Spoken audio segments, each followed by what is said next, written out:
यहाँ से आपको रिकॉर्डिंग मिल जाएगा। ओके, तो गुड मॉर्निंग एवरीवन। सो आज हम लोग स्टार्ट करेंगे बच्चों कैलकुलस। ठीक है, तो कैलकुलस बेसिकली पहले समझ लो कि है क्या। देखो, जैसे आपने अगर देखा होगा इनइक्वालिटीज का, मैंने आपको एक डीपीपी दिया था, इनइक्वालिटीज का डीपीपी दिया था बच्चों। इनइक्वालिटीज अपने आप में अच्छे क्वेश्चंस बना सकते हैं, बट इनइक्वालिटीज अपने आप में कोई चैप्टर नहीं है। इनइक्वालिटी एक क्या है, टूल है। इनइक्वालिटी एक क्या है, टूल है। ठीक है, तो जैसे अगर आप डायग्राम में देखोगे, अगर जो मैंने अभी इमेज बनाई है बच्चों, इमेज पे थोड़ा फोकस करेंगे। ये जो देखो डायग्राम दिख रहा है ना, देखो ये जो डायग्राम है ना, इतना सिंपल नहीं है। ये जो डायग्राम आपको बच्चों दिख रहा होगा, ये आपका जो डायग्राम हाईलाइट वन सेकंड नहीं हो पा रहा है। हाँ, अब होगा बच्चों। देखो ये जो आपका डायग्राम है ना, अभी जिसपे ये जो रेड अभी मैं बना रहा हूँ, देखो आपने क्या सीखा है कि सिंपल सिंपल डायग्राम कैसे होते हैं, एक्स एक्सिस और वाई एक्सिस पे आप उसको प्लॉट कैसे करते हैं बच्चों। पर डायग्राम की बहुत सारी प्रॉपर्टीज होती हैं। डायग्राम की क्या होती हैं, बहुत सारी प्रॉपर्टीज होती हैं।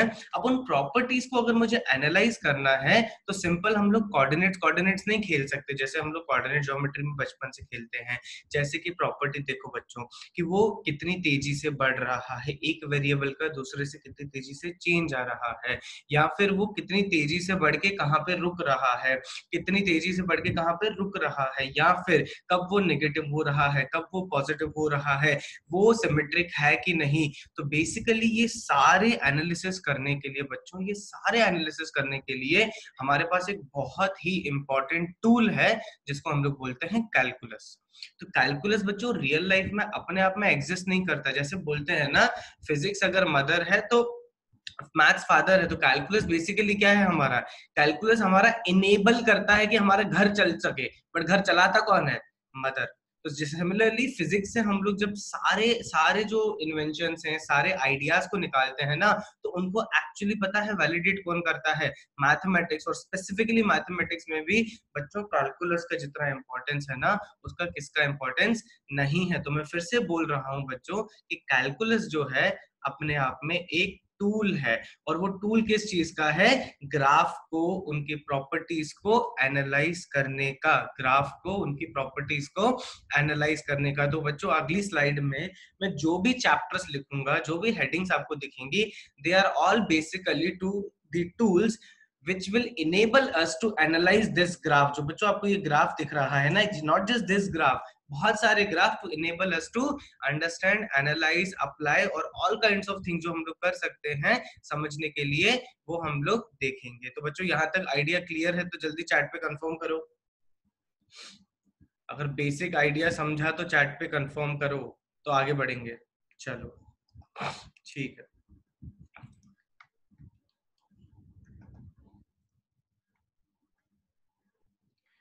हाँ बच्चों देखो, कैलकुलस में अभी पूरा समरी पढ़ेंगे कि हम लोग क्या क्या पढ़ने वाले हैं। ठीक है, अभी आपको दिख रहा होगा डिफरेंशियल कैलकुलस और इंटीग्रल कैलकुलस दिख रहा होगा। ठीक है, तो अब जरा समझो कि डिफरेंशियल कैलकुलस में क्या क्या पार्ट्स में हम लोग डिवाइड करके पढ़ेंगे, और इंटीग्रल कैलकुलस में हम लोग क्या क्या डिवाइड करके पढ़ेंगे। देखो डिफरेंशियल कैलकुलस में हम लोग सबसे पहले रिलेशंस को देखेंगे। मैं फिर से बोल रहा हूँ, जो आपका बच्चों रिलेशन चैप्टर है, वो सिर्फ मेंस के लिए उसमें क्वेश्चंस आते हैं, एडवांस में डायरेक्टली क्वेश्चंस नहीं आते।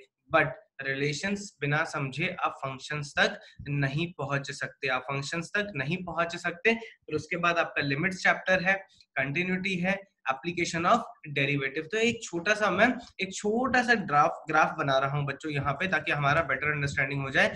जैसे अगर मेरे पास यहाँ पे ग्राफ है, ठीक है, तो बेसिकली ये जो ग्राफ है ना बच्चों, आपका एक्स और वाई का रिलेशन ही है, राइट। एक्स और वाई का रिलेशन ही है। तो अगर मैं एक्स और वाई का रिलेशन लिखता हूं, जैसे अगर मैंने लिखा y इक्वल्स टू बच्चों f of x, y equals to अगर मैंने f ऑफ x लिखा, तो मुझे कैसे पता पड़ेगा कि ये ऐसा ही ग्राफ आया, मुझे कैसे पता पड़ेगा कि ऐसा ग्राफ आया, मुझे कैसे पता पड़ेगा कि ये ग्राफ सिर्फ यहाँ तक था और यहाँ पे स्टार्ट हो गया, यहाँ पे खत्म हो गया, आगे पीछे क्यों नहीं है। तो ये सारी चीजें एनालाइज करने के लिए हमारा चैप्टर जो है बच्चों, वो है रिलेशन एंड फंक्शन। हमारा चैप्टर जो है रिलेशन एंड फंक्शन। फिर आती है हमारे बच्चों लिमिट्स की बात। तो देखो क्या होता है कि कई सारे ग्राफ्स ऐसे होते हैं जो कहीं पे डिफाइन होते हैं, कहीं पे डिफाइन नहीं होते हैं। तो जहां पे बच्चों डिफाइन नहीं होते हैं या फिर हमें डाउट होता है कि यार यहाँ पे डिफाइन शायद से नहीं हो सकता, एक एग्जांपल दे रहा हूं बच्चों। हमारा कौन सा, ये किसका ग्राफ है, जल्दी जरा चैट पे बताना ये किसका ग्राफ बनाने की कोशिश की है मैंने अभी, छोटा सा जल्दी चैट पे लिखो, ये कौन सा ग्राफ बनाया है छोटा सा मैंने। अरे बहुत बढ़िया निसर, बिल्कुल बढ़िया। अथर्व बहुत बढ़िया, यश पाठक बहुत बढ़िया। ये मैंने tan x दिखाने की कोशिश की। तो बच्चों पता है क्या होता है कि अगर मैं इस ग्राफ को देखता हूं, अबे नहीं निकिता बेटा, पैराबोला नहीं है, पैराबोला वापस ऊपर जाना चाहिए था। अब अगर मैं इसको बनाने की ऐसे कंप्लीट करता हूं तो इसका जो अगला ब्रांच है ना बच्चों, वो यहाँ पे आता है। अगला ब्रांच जो है वो यहाँ पे आता है और वो इसके साथ कहीं पे मीट करता है, तो वो यहाँ से सीधा यहाँ पे जंप मारता है। तो ये मुझे कैसे पता पड़ता है, दो चीजें हमें समझनी पड़ती हैं जो टूल्स हैं हमारे, कौन से बच्चों, limits and continuity. Limits and continuity, तो बच्चों जहाँ पे फंक्शन डिफाइन ना हो या फिर डाउट हो कि डिफाइन है या फिर नहीं है, वहां पे हम लोग किसकी मदद लेते हैं, टूल्स की, लिमिट्स एंड कंटिन्यूटी की। डिफरेंशिएबिलिटी बच्चों जब तक मैं पढ़ाऊंगा नहीं ना तब तक आपको फील नहीं आएगा, बट आपने डिफरेंशिएट करना सीखा हुआ है। और स्ट्रेट लाइन में, इवन कोऑर्डिनेट ज्योमेट्री में जगह जगह हमने यूज किया था कि डिफरेंशिएशन का मतलब है रेट ऑफ चेंज। हाँ यस, आपने अपने फिजिक्स में भी किया हुआ है रेट ऑफ चेंज। तो बेसिकली एक वेरिएबल का दूसरे वेरिएबल से चेंज हम लोग डिस्कस करते हैं, तो हम लोग किसकी बात करते हैं, डिफरेंशिएबिलिटी की। अब आपने जो पढ़ा है ना बच्चों, वो डिफरेंशिएशन करना सीखा है। आपने जो बच्चों पढ़ा है ना वो डिफरेंशिएशन करना सीखा है, बट अबे हमेशा डिफरेंशिएशन नहीं होता। आप हर जगह हर फंक्शन को हमेशा डिफरेंशिएट नहीं कर सकते। मैं याद दिलाना चाहता हूं बच्चों को, अगर आपको भी ध्यान हो कि जो मेरी क्लास में थे मैंने एक ट्रिक बताई थी कि बच्चों कि अगर मेरे पास x plus x plus x plus x है, ये अगर मैंने x टाइम्स लिखा, ध्यान से देखो, ये मैंने x टाइम्स लिखा, ठीक है, तो x plus x x times होगा x square, x plus x x times अगर मैं लिखता हूं तो ये होगा एक्स स्क्वायर। बच्चों एलएचएस आरएचएस में डिफरेंशिएट करो, एलएचएस आरएचएस में डिफरेंशिएट करो तो बेटा x को डिफरेंशिएट। अच्छा पहले बताओ चैट पे किस किस को याद आया, अरे बहुत बढ़िया आदित्य, बहुत बढ़िया। अगर है मेरे पास x plus x x times equals to x square, बच्चों कितने लोगों को याद है, ये मैंने बात की थी क्लास में, बहुत बढ़िया। तो देखो अगर मैं इसको एलएचएस आरएचएस को डिफरेंशिएट करता हूं ना तो आता है 1 प्लस 1 से लेकर 1, सारे 1 हो जाएंगे, बट एक्स स्क्वायर का डिफरेंशिएशन होता है 2x। अभी जो 1 1 1 आया बच्चों कितने टाइम्स आया, x टाइम्स, तो 1 1 1 x टाइम्स लिखोगे x इक्वल्स टू 2x, तो ये हो जाएगा कैंसिल, तो यहां से आ जाता है 1 इक्वल्स टू 2। अब बताओ कि अगर आप इसको ब्लाइंडली डिफरेंशिएट करोगे ऐसे तो 1 इक्वल्स टू 2 आ जाएगा, जो कि हमें पता है नेचर में नहीं होता। तो ये इंडिकेशन आता है कि मैं इसको डिफरेंशिएट नहीं कर सकता।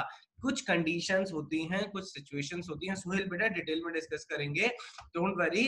कुछ कंडीशंस होती हैं, वो समझने का जो प्रक्रिया और प्रोसेस होता है बच्चों, उसको बोलते हैं हम लोग क्या, डिफरेंशिएबिलिटी। आपने जो सीखा है ना वो डिफरेंशिएबिलिटी का अगला स्टेप है, वो क्या है, डिफरेंशिएशन।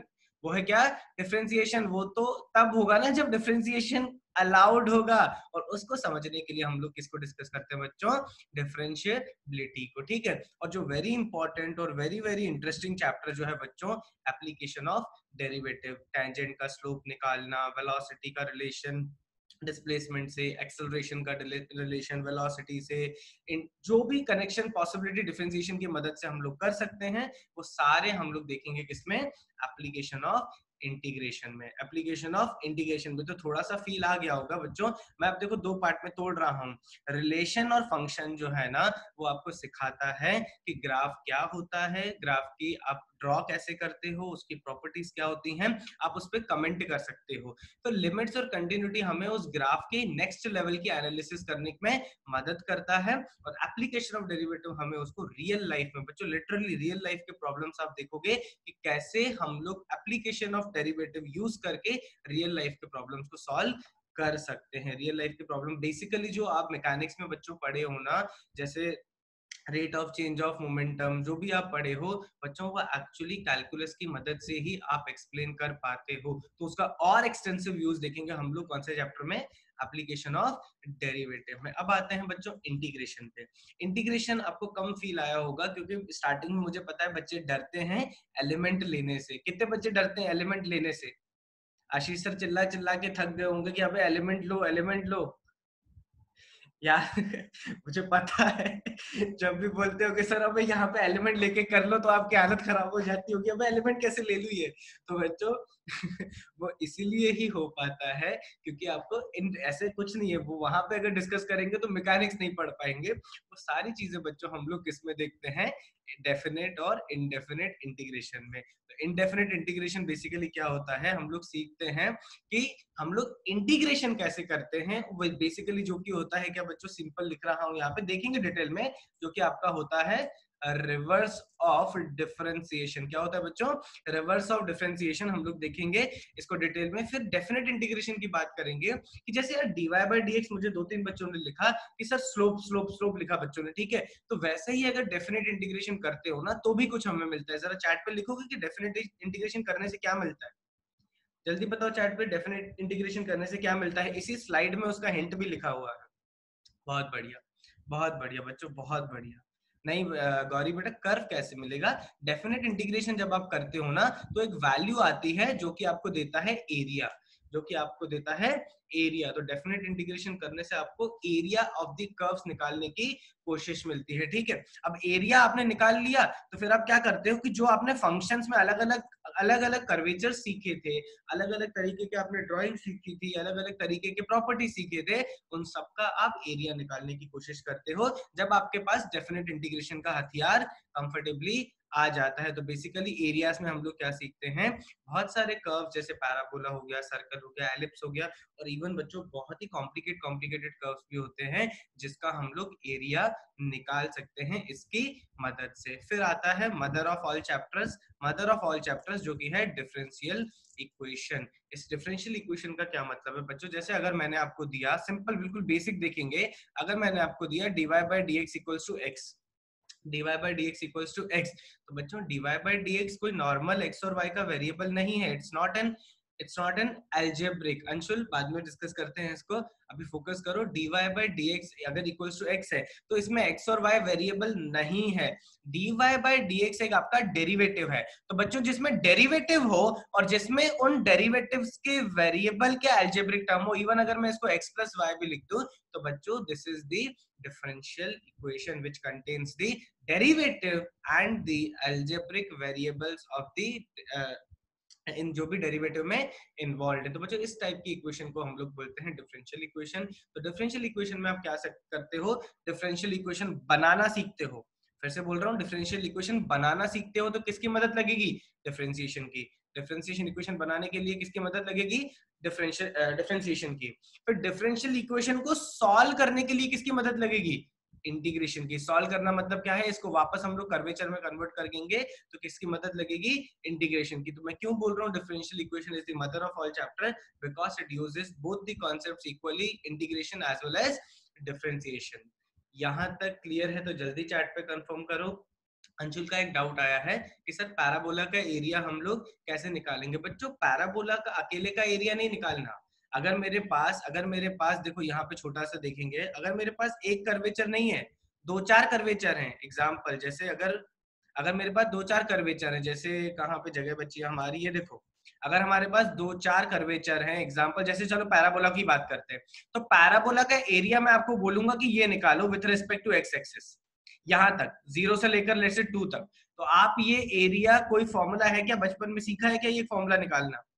हाँ बच्चों, ये जो मैंने अभी एरिया हाईलाइट किया है, ये किसी ने सीखा है क्या बचपन में निकालना? जल्दी बताओ, अभी तक नहीं आता, राइट। तो ये टाइप के एरिया जो हैं, ये टाइप के एरिया जो हैं, हम लोग किसकी मदद से निकाल सकते हैं, डेफिनेट इंटीग्रेशन या फिर एरियाज, जो हमारा चैप्टर डिस्कस होगा। अंशुल बेटा डाउट क्लियर हुआ क्या? अंशुल डाउट क्लियर हुआ?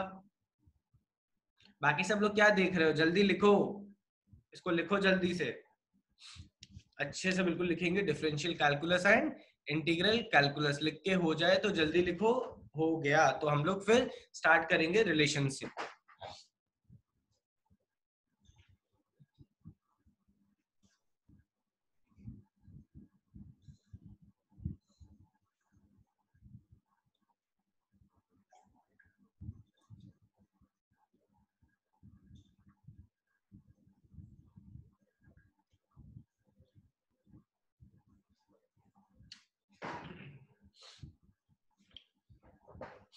चलो स्टार्ट करेंगे। आज हमारी कोशिश रहेगी, कितना टाइम हो गया भाई? आज हमारे बच्चों कोशिश रहेगी कि हम लोग रिलेशंस को खत्म ही कर दें। आगे बढ़ेंगे बच्चों, ठीक है।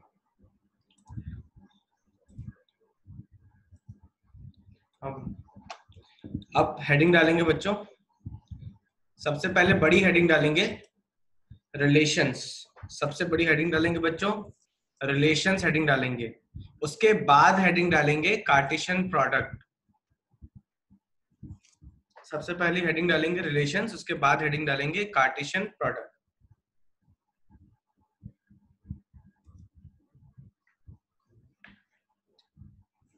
यस श्रुति बेटा, कोई डाउट है?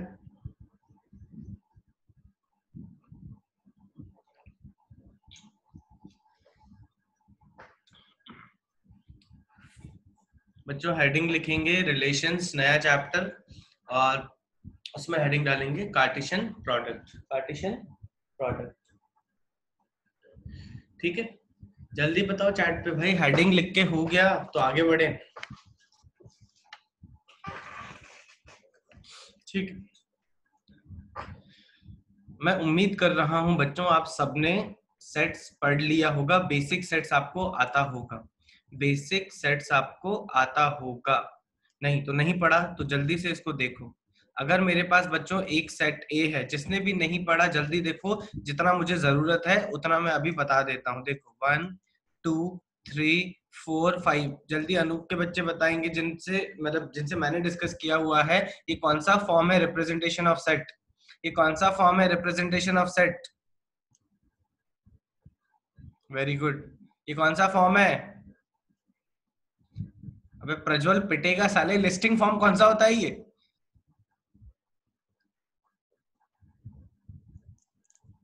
रोस्टर, ये होता है रोस्टर फॉर्म। तो बच्चों जो बचपन से आप लिखते आ रहे हो ना, जिसमें आप लिटरली क्या करते हो, सारे एलिमेंट्स को मजदूरी की तरह लिखते हो, दैट इज जो ये सबको आता है कि अगर एलिमेंट्स में 1 2 3 4 5 एलिमेंट्स है, उनको लिस्ट कर दिया कॉमा के साथ सेपरेट करके, करली ब्रैकेट लगा के, उनको बोलते हैं रोस्टर, ठीक है। अब अगर इसी को मैं एक और फॉर्म में लिखना चाहता हूँ जो रिलेशंस में हम लोग एक्सटेंसिवली यूज करेंगे, हम लोग क्या करेंगे, इन सबको एक वेरिएबल असाइन कर देंगे। एक वेरिएबल असाइन कर देंगे x, मतलब x जो होगा ना, समझ लो कि इन सबका लीडर होगा। x रिप्रेजेंट करेगा 1 2 3 4 5 को, ठीक है। तो लीडर होगा तो इन सबका तो कुछ डेफिनेशन करेगा। अब डेफिनेशन पता है, आप पे फ्रीडम है, आपको फ्रीडम है कि आप अपने शब्दों में उसको कैसे भी लिख सकते हैं। तो पहले जब आप x और ये साथ में ये कोलन लगा दो या फिर डंडा लगा दो, कोई फर्क नहीं पड़ता, बट इनको सेपरेट करके आप इंडिकेट करते हो कि x इज अ वेरिएबल। जो बच्चे आईटी पढ़ रहे होंगे तो कभी भी आप क्या करते हो कि हमेशा कुछ भी लिखने से पहले पहले आप किसी को भी वेरिएबल असाइन करते हो। तो इन सारी प्रॉपर्टीज को बेसिकली हम लोग x एक वेरिएबल असाइन कर रहे हैं। अब जो ये इनकी बिहेवियर है ना, उसके बारे में हम लोग लिख लेते हैं। तो मैं क्या लिखूंगा, मेरी मर्जी, ऐसे लिख रहा हूं मैं, x less than equals to 5 less than greater than equals to 1। बच्चों ये सही लिखा कि गलत लिखा, जल्दी बताओ, ये मैंने सही लिखा कि गलत लिखा?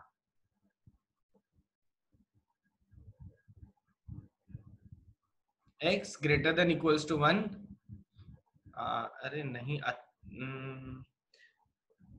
गलत है। अबे x ग्रेटर देन 1 और लेस देन 5 का मतलब है कि 1 से 5 तक सारी वैल्यू। ये आपको 1 से 5 तक सारी वैल्यू दिख रही है? नहीं ना, नहीं लिखा बेटा, सही है गलत है। 1 से 5 तक सारी वैल्यू नहीं दिख रही है, ये सारी 1 से लेकर 5 तक, 1 से लेकर 5 तक वो कौन है, integers.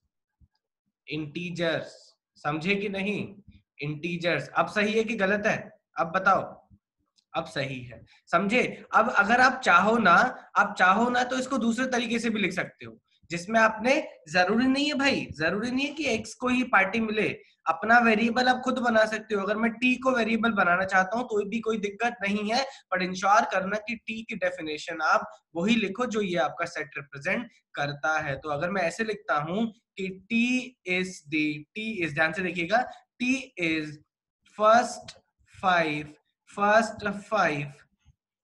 Natural numbers. First 5 natural numbers. बच्चों ये सही है क्या, जल्दी बताओ?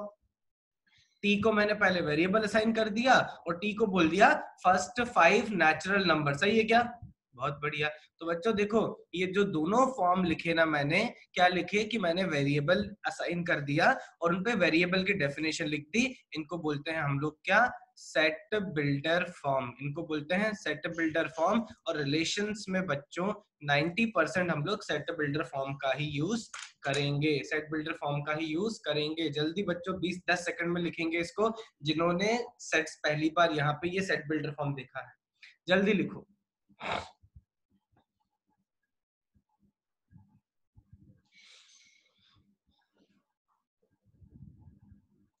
जल्दी लिखेंगे बच्चों, लिख के हो जाए तो कंफर्म करेंगे।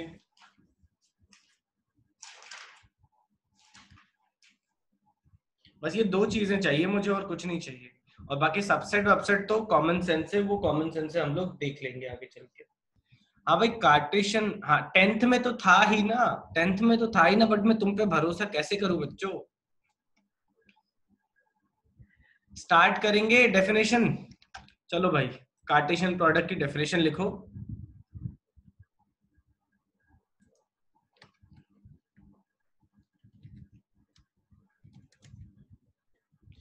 अब जो कार्टेशियन प्रोडक्ट की डेफिनेशन लिखेंगे, हेडिंग डालेंगे कार्टेशियन प्रोडक्ट और डेफिनेशन लिखेंगे, ठीक है। लिखिएगा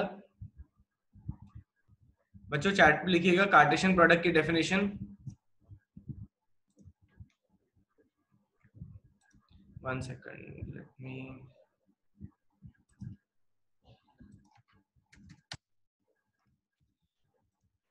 हाँ बच्चों, ठीक है, साथ में लिखेंगे for two non empty sets, for two non empty sets, for two non empty sets ए।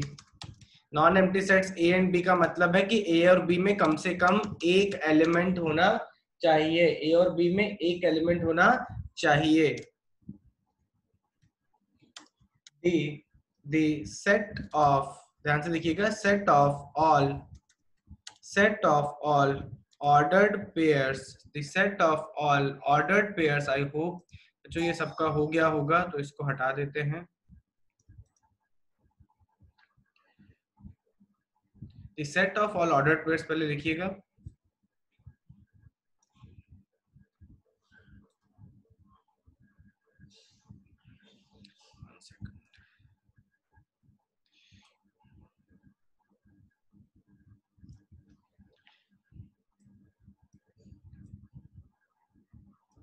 ठीक है बच्चों, लिखिएगा the set of all ordered pairs a comma b, the set of all ordered pairs a comma b such that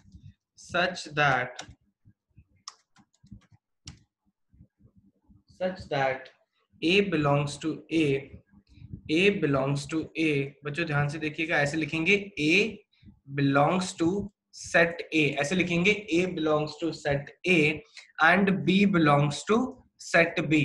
इसका मतलब समझो अच्छे से, इसका मतलब समझो बच्चों कि अगर मेरे पास A सेट में कुछ एलिमेंट्स हैं, तो अगर मैंने A कॉमा B लिखा, तो जो A है, जो फर्स्ट एलिमेंट है, वो किससे आना चाहिए, A से आना चाहिए, और जो सेकंड एलिमेंट है वो किससे आना चाहिए, B से आना चाहिए। ठीक है, आगे कंटिन्यू करेंगे, आगे कंटिन्यू करेंगे।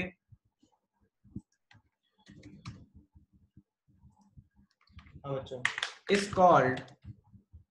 कॉल्ड क्या लिखेंगे, is called the Cartesian product, is called the Cartesian product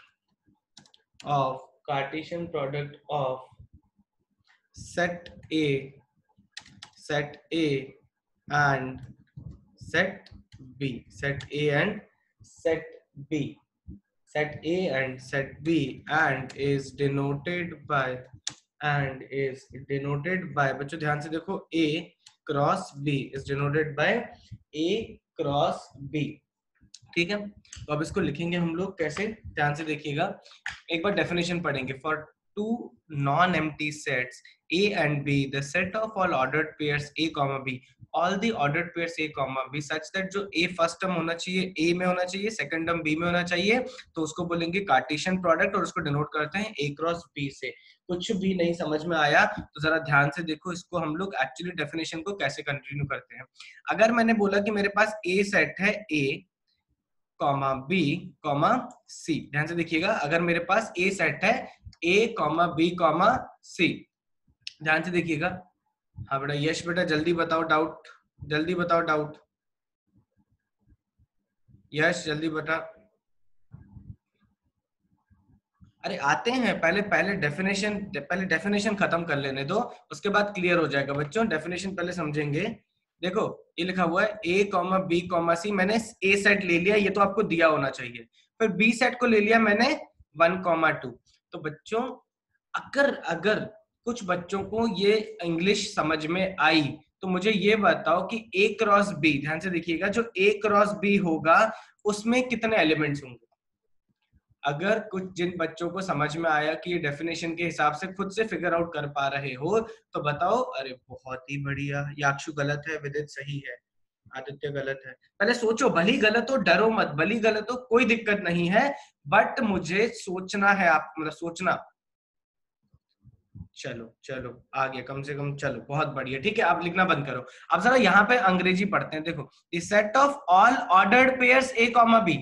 बच्चों ये लाइन है ध्यान से समझने की, set of all ordered pairs A comma B, मतलब हर पॉसिबल कॉम्बिनेशन जिसमें फर्स्ट एलिमेंट ए से आए और सेकंड एलिमेंट बी से आए। हर वो कॉम्बिनेशन जिसमें फर्स्ट एलिमेंट ए से आए और सेकंड एलिमेंट बी से आए, उन सारे कलेक्शन को इकट्ठा करूंगा ना तो मुझे एक नया सेट मिलेगा, नया सेट मिलेगा जिसको हम लोग बोलेंगे क्या, कार्टेशियन प्रोडक्ट। तो बच्चों ऑल पॉसिबल एलिमेंट्स, ध्यान से देखो, ऑल पॉसिबल, पहला एलिमेंट किससे होना चाहिए, ए से, दूसरा एलिमेंट किससे होना चाहिए, बी से। तो पहला जो इसका सेट का एलिमेंट होगा वो होगा ए कॉमा 1।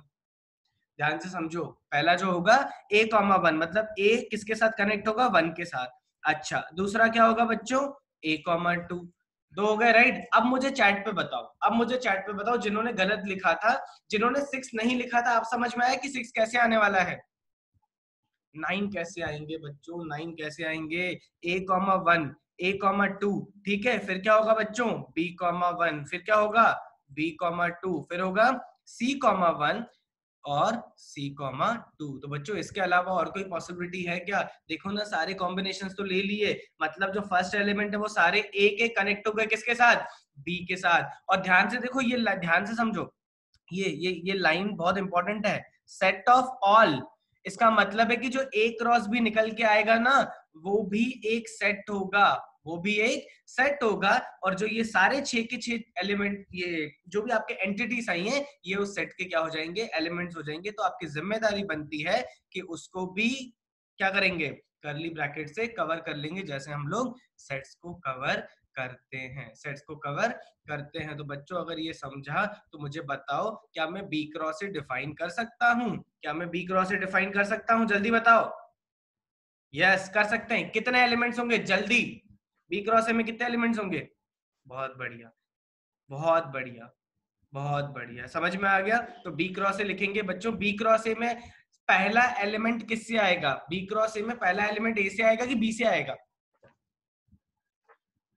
वेरी गुड, बहुत बढ़िया, बहुत बढ़िया। तो बच्चों मैं लिख रहा हूं, पहला एलिमेंट वो किससे आएगा, सेट बी से आएगा, तो 1 कनेक्ट होगा किससे, ए से। ध्यान से देखिएगा, 1 फिर कनेक्ट होगा किससे, बी से, फिर 1 कनेक्ट होगा किससे, सी से, और फिर 2 सिमिलरली कनेक्ट होगा किससे बच्चों, ए से, बी से एज वेल एज सी से। तो बी क्रॉस ए भी डिफाइन हो जाएगा और आपका उसका जो नंबर ऑफ एलिमेंट्स आएंगे वो भी कितने आ जाएंगे बच्चों, 6 आ जाएंगे। यहां तक समझ में आ गया, राइट, यहां तक समझ में आ गया होगा। तो अब मुझे बताओ, क्या मैं बोल सकता हूं बच्चों A cross B is equals to B cross A, क्या ये सही है, जल्दी बताओ। A cross B is equals to B cross A, क्या ये सही है, जल्दी बताओ। आधे बच्चे यस बोल रहे हैं, आधे बच्चे यस बोल रहे हैं। अबे मेरे लैंग्वेज से ही समझ जाओ कि यस होगा कि नो होगा। अबे ध्यान से सुनो दादा, अगर A cross B equals to B cross A है, इसका मतलब है set A cross B cross A के बराबर है। हमने आराम से, मतलब ध्यान से समझो कि दो सेट दो सेट, ध्यान से सुनिएगा, दो सेट इक्वल तभी होते हैं जब उनके एलिमेंट्स सारे आइडेंटिकल हो। एलिमेंट्स सारे आइडेंटिकल हो। अगर आप सोचते हो ना बच्चों की a,1, ध्यान से देखिएगा, a,1 1, a के बराबर है, तो आप गलत सोचते हो। अगर a सेट रिप्रेजेंट करेगा, ध्यान से सुनना, a सेट रिप्रेजेंट करेगा x coordinate, b set represent करेगा y कोऑर्डिनेट, तो बच्चों a,1 जरूरी है क्या 1, a के बराबर हो? a,1 जरूरी है क्या? अंशुल आते हैं, सबर रखो बेटा, पहले इसको समझ लेते हैं। पर अगर दोनों के एलिमेंट्स अलग अलग हैं तो वो इक्वल नहीं होंगे। तो आप जनरली जनरली क्या लिखोगे बच्चों? जनरली फर्स्ट पॉइंट लिखेंगे करके, a cross b is not equals to b cross a cross b is not equals to b cross a। But बच्चों एक नोटेशन है, प्रोबेबिलिटी में पढ़ी है आपने, जिन्होंने सेट्स नहीं पढ़ा, प्रोबेबिलिटी में, अच्छा प्रोबेबिलिटी नहीं हुआ है राइट, नोटेशन बता रहे हैं बच्चों, n ऑफ अगर a क्रॉस b लिखते हो तो n of a cross b का बच्चों मतलब है कि a cross b element set में आपके कितने एलिमेंट्स हैं, n of a cross b में कितने एलिमेंट्स हैं। तो बच्चों यहाँ पे कितने एलिमेंट्स हो जाएंगे जल्दी बताओ? 6 इक्वल्स टू, सिमिलरली आप बोल सकते हो कितने होंगे, n of b cross a में, n of b cross a में, और दोनों में एलिमेंट्स कितने हो जाएंगे 6। और इसका नाम भी लिख लो बच्चों, इनको बोलते हैं क्या? Cardinality of a set. ये नाम है कार्डिनलिटी ऑफ अ सेट। अगर बच्चों ये समझा ना कि n of a cross b 6 क्यों लिख रहा हूं, तो यहाँ पे ये भी समझ रहा होगा कि n ऑफ a कितना होगा और n ऑफ b कितना होगा। बच्चों चैट पे लिखो n ऑफ b कितना होगा, जल्दी चैट पे लिखो n ऑफ a और n of b। n of a लिखो जल्दी से, n of a Smith, n of a। हाँ अब ठीक है, एन ऑफ ए कितना हो जाएगा बच्चों 3, और एन ऑफ बी हो जाएगा 2, एन ऑफ बी हो जाएगा 2। तो अब मैं बच्चों एक चीज लिख रहा हूँ, second very very important point लिख के, second very very important point लिख रहा हूँ। इफ ध्यान से देखिएगा, एन ऑफ ए मतलब एलिमेंट्स ए के एम है, and N of B equals to, अगर मैं बोलता हूं एन है, तो बच्चों N of A cross B, n of a cross b will be equals to n of b cross a। जल्दी बताओ कितना होगा? परम्यूटेशन कॉम्बिनेशन सबने पढ़ा है, सिंपल काउंटिंग करनी है बच्चों, सिंपल काउंटिंग करनी है। अच्छा जिन्होंने नहीं पढ़ा ना अभी परम्यूटेशन कॉम्बिनेशन, कोई दिक्कत नहीं है, सिंपल काउंटिंग करके बता दो कितना होगा। वेरी गुड बच्चों, m इंटू एन हो जाएगा, क्या होगा बच्चों? m into N, m into N हो जाएगा। आइडिया क्लियर है बच्चों? आइडिया क्लियर है सबको? चाहे परम्यूटेशन कॉम्बिनेशन हुआ नहीं। अरे बच्चों देखो, अगर यहाँ पे देखो, अगर यहाँ पे कितने एलिमेंट थे 3, यहाँ पे कितने एलिमेंट थे 2, तो चलो इधर आओ, अगर मैं इस एक एलिमेंट को कनेक्ट करता हूं तो ये कितने देगा? 2। सब लोग देखो फिर से एक्सप्लेन करेंगे, अगर ये एक ए एलिमेंट को कनेक्ट करता हूं तो ये 2 कॉम्बिनेशन देगा, जो ये 2 बना रहा है, ठीक है। फिर ये एक बी को कनेक्ट किया तो ये इसके साथ फिर से 2 बनाएगा, ठीक है। फिर ये सी को कनेक्ट किया तो ये फिर से 2 बनाएगा। तो बच्चों एक बात बताओ, ये 2 2 2 कितनी बार आया? कितनी बार आया? जितने एलिमेंट्स आपके कितने थे फर्स्ट में, तो इसकी वजह से आंसर क्या हो जाएगा? 2 into 3, 2 into 3 हो जाएगा। अब अगर फर्स्ट सेट में m एलिमेंट्स होते, सेकंड में n होते, तो बच्चों पता है क्या आता? m plus m plus m, ऐसे आते आते कितनी बार आ जाता आपका? n टाइम्स आ जाता, n टाइम्स आ जाता, और वो n टाइम्स लिखोगे तो क्या हो जाएगा? m into N, m into N. और इसको हमको बाय हार्ट याद रखना है, बाय हार्ट याद रखना है। समझ में आ गया बच्चों? जल्दी लिखेंगे कार्टेशियन प्रोडक्ट, जल्दी लिखेंगे कार्टेशियन प्रोडक्ट। डेफिनेशन लिख के हो गया, और बाकी लिख लेंगे जल्दी से।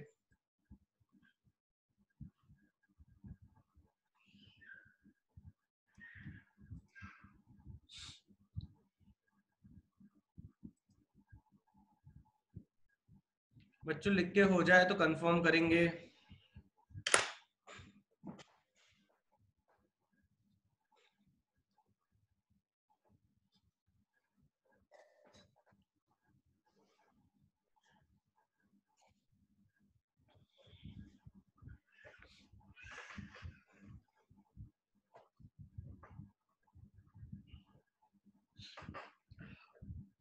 Done.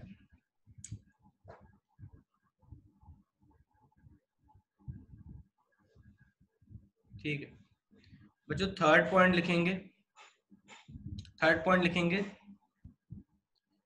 Total total subsets. Total, third point लिखेंगे total subsets of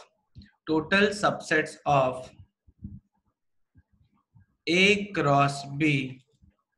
total subsets of A cross B। Third point के साथ लिख लीजिएगा बच्चों, total subset of A cross B। बच्चों इसको जरा फिल इन द ब्लैंक्स को कंप्लीट करो, दिमाग लगाओ।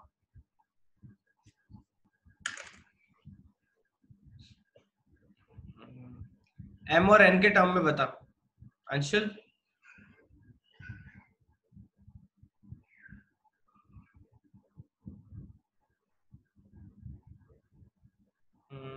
Very good Atharva.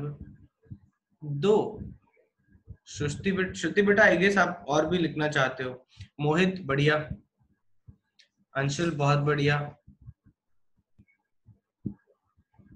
अच्छा यार मेरे को एक चैट पे लिखो तो पीएनसी कितने लोगों का नहीं हुआ है? पीएनसी परम्यूटेशन कॉम्बिनेशन कितने बच्चों का नहीं हुआ है? मनाल बेटा गलत है।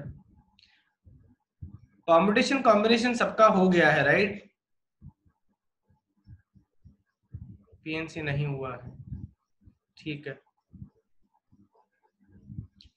नहीं चलो अब देखो इधर बच्चों, देखो ये आपका, देखो अगर टोटल सबसेट्स मुझे चाहिए ना, तो टोटल सबसेट्स ध्यान से देखो, अगर मेरे पास किसी के भी एलिमेंट, जब बच्चों आप सेट्स हम लोग पढ़ेंगे ना, या फिर जिनका नहीं हुआ है उनके एक्स्ट्रा क्लास में कवर हो जाएगा। अगर आपके पास, ध्यान से देखो बच्चों, अगर टोटल सबसेट्स किसी भी सेट के निकालने होते हैं, ध्यान से देखना बच्चों, टोटल सबसेट्स, अगर मेरे पास ए सेट होता, अगर मेरे पास ए सेट होता जो कि ए बी सी है, ठीक है, या फिर अगर मेरे पास बी सेट होता जो है 1 2, तो बच्चों इनके भी हम लोग सबसेट निकाल सकते हैं, इनके भी हम लोग सबसेट निकाल सकते हैं। जैसे बी का सबसेट बच्चों क्या होता है 5, ऑल पॉसिबल सबसेट्स लिख रहा हूं 1, ऑल पॉसिबल सबसेट्स और क्या होगा 2, और क्या होगा 1 और 2 खुद होगा। तो अगर दो एलिमेंट होते हैं बच्चों तो आपके कितने सबसेट्स आते हैं 4, और ये फॉर्मूला भी हमें याद होना चाहिए, 2 का पावर जो भी आपके नंबर ऑफ एलिमेंट्स हैं, यहाँ पे कितने एलिमेंट्स है 2।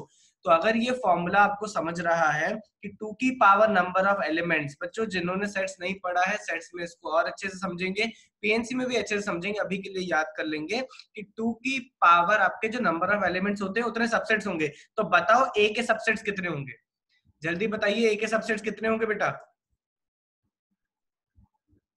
बहुत बढ़िया यार, बहुत बेटे का स्मिथ, क्या हो गया है आज? अबे 9 कैसे होगा? अबे 2 की पावर नंबर ऑफ एलिमेंट्स, 2 की पावर नंबर ऑफ एलिमेंट्स, इसमें कितना एलिमेंट्स है एबीसी में? 3, 2 की पावर 3, 2 की पावर 3 कितना हो जाएगा 8। अब मुझे बताओ कि अगर एन ऑफ ए के एलिमेंट एम थे, बी के एलिमेंट एन थे, तो ए क्रॉस बी में कितने एलिमेंट्स थे? ए क्रॉस बी में कितने एलिमेंट्स थे बच्चों?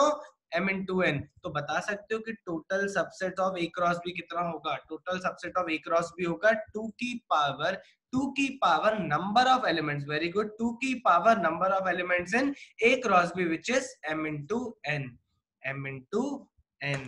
समझे कि नहीं? जल्दी लिखो इसको अच्छे से। तो मुझे अगर ए सेट दिया हुआ है, बी सेट दिया हुआ है और उसके नंबर ऑफ एलिमेंट्स पता है, तो मैं उसके टोटल नंबर ऑफ सबसेट्स बता सकता हूं। जल्दी लिखेंगे और चैट पे कंफर्म करेंगे।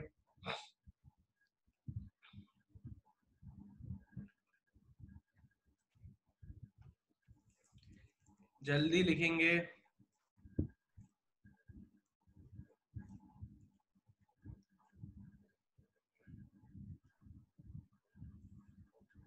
चलो एक लास्ट कॉमन सेंस वाली चीज बताओ मुझे, ठीक है? अगर मेरे पास लेट्स से ए है 1, सिर्फ एक एलिमेंट है, ठीक है, तो बता सकते हो कि ए क्रॉस ए क्या होगा? मतलब ए का 3 कार्टेशियन प्रोडक्ट क्या होगा? कॉमन सेंस से मैंने 2 का बताया है, 3 का बताओ। 3 का मैं क्या बोल सकता हूं कि इट विल रिप्रेजेंट बच्चों, नहीं सिर्फ 1 नहीं होगा, सिर्फ एलिमेंट्स नहीं पूछ रहा हूं। यस निसर्ग, वेरी गुड बेटा, वेरी गुड। ए क्रॉस ए एक सेट होगा सार्थक, वेरी गुड। ए क्रॉस ए, ये क्रॉस नहीं बोलेंगे, कार्टेशियन प्रोडक्ट ऑफ ए जो होगा वो आपका क्या होगा, it will be what, A B C. ध्यान से देखना, it will be representing A B C, और ये जो पहला ए है वो यहां से आएगा, दूसरा बी यहां से आएगा, तीसरा सी यहां से आएगा। तो एक्चुअली में अगर आपके पास एक ही एलिमेंट है, अगर आपके पास एक ही एलिमेंट है तो ए क्रॉस ए जो होता बच्चों वो क्या होता, 1 1 एंड 1, दैट्स इट, 1 1 1। समझ में आ गया? तो अब अगर मैं आपसे पूछता हूं बच्चों कि अगर मेरे पास, ध्यान से देखिएगा, एक सेट है, लेट्स से ए नहीं लेते, बी लेते हैं, बी लेते हैं, राइट। बी में एलिमेंट्स है आपके कितने, 1 2। तो मुझे बता सकते हो कि बच्चों क्रॉस बी में कितने एलिमेंट्स होंगे, बी क्रॉस बी में कितने एलिमेंट्स होंगे?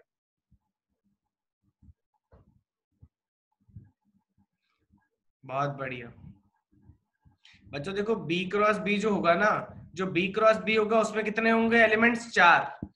बी क्रॉस बी अगर 2 बार करोगे तो 4 एलिमेंट्स होंगे बच्चों, तीसरी बार करोगे तो फिर से इंटू 2 आ जाएगा, इंटू 2 आ जाएगा। तो total number of elements B cross B कितने आ जाएंगे बच्चों, 8 आ जाएंगे। कितने आ जाएंगे, 8 आ जाएंगे। अगर आप सिर्फ बी क्रॉस बी करते तो 4 एलिमेंट, फिर और बी के साथ करोगे तो 2 एलिमेंट। और ये मैं रफली लिख के बता रहा हूं कि कैसे लिखेंगे इसको।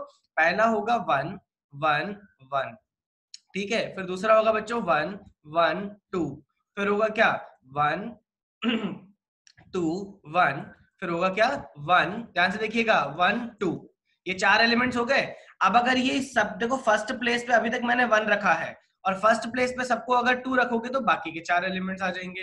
तो अगर आपको हायर कार्टेशियन प्रोडक्ट निकालने को पूछा जाए, जो कि सिलेबस में वैसे नहीं है, बट अगर पूछा जाए बाय चांस, तो आपको निकालने आना चाहिए। जल्दी फोर्थ पॉइंट लिखेंगे, जल्दी फोर्थ पॉइंट लिखेंगे बच्चों।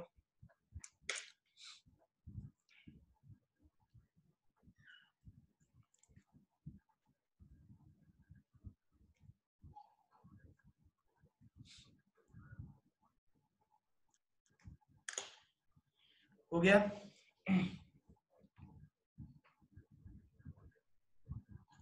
बच्चों, दो चीजें आपको याद रखनी है। क्या दो चीजें आपको इसमें याद रखनी है कि अगर आपके पास दो सेट हैं, बी क्रॉस बी में दो सेम हो गए, कौन से सेम हो गए बेटा, 1 1 1 2 1 2 1 1 2। अच्छा ये सेम हो गए, राइट। तो 1 1 1 1 2 1 2 1। अब ठीक है निखिल बेटा,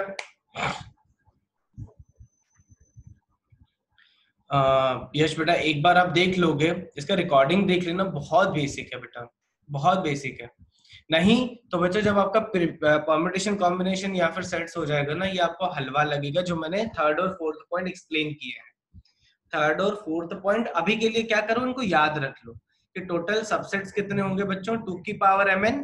टोटल सबसेट्स कितने होंगे, 2 की पावर mn। जिनको परम्यूटेशन कॉम्बिनेशन नहीं हुआ अभी के लिए क्या याद रख सकते हैं बच्चों, 2 की पावर mn।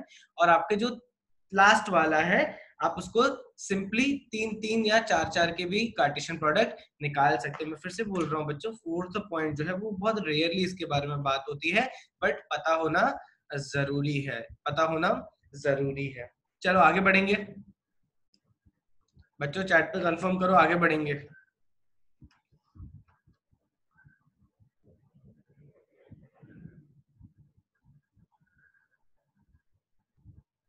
चलो हेडिंग डालेंगे,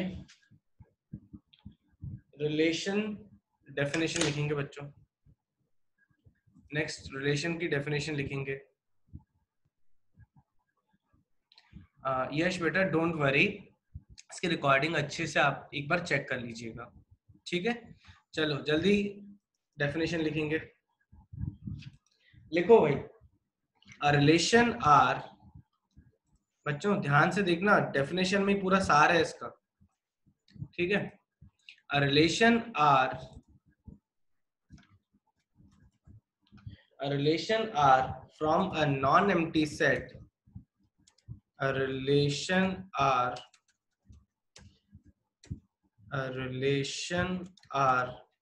from a non-empty set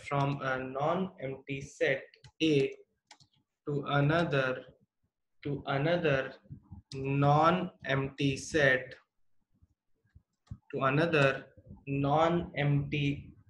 set set B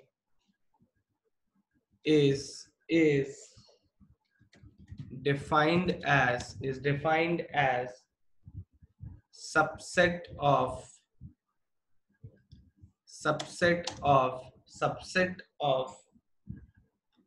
A cross B, subset of A cross B, ठीक है,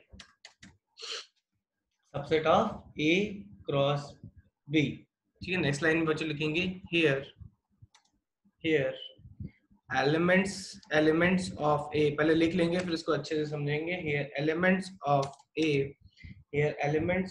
A is called as pre-images, पहले लिख लेंगे इसको, ये टर्म्स को फिर समझेंगे। pre-images and elements of set B is called images, ठीक है, is called images, ठीक है। तो अगर मैं रिलेशन की बात करूंगा, ध्यान से देखना बच्चों, अगर मैं रिलेशन की बात करूंगा तो सबसे पहली चीज जो मुझे चाहिए ना, वो क्या चाहिए बच्चों, सेट ए चाहिए, और क्या चाहिए बच्चों, सेट बी। तो आपको गिवन होना चाहिए पहले तो 2 सेट। तो एग्जांपल के तौर पे मैं ले लेता हूं कि लेट से मेरा सेट ए जो है वो ले लेते हैं हम लोग 1 2 4, सब लोग ध्यान से देखेंगे। और सेट बी को ले लेते हैं बच्चों, सेट बी को ले लेते हैं 4 and 6, ठीक है, ध्यान से देखेंगे 4 and 6। अब वो क्या कहना चाह रहा है कि relation from A to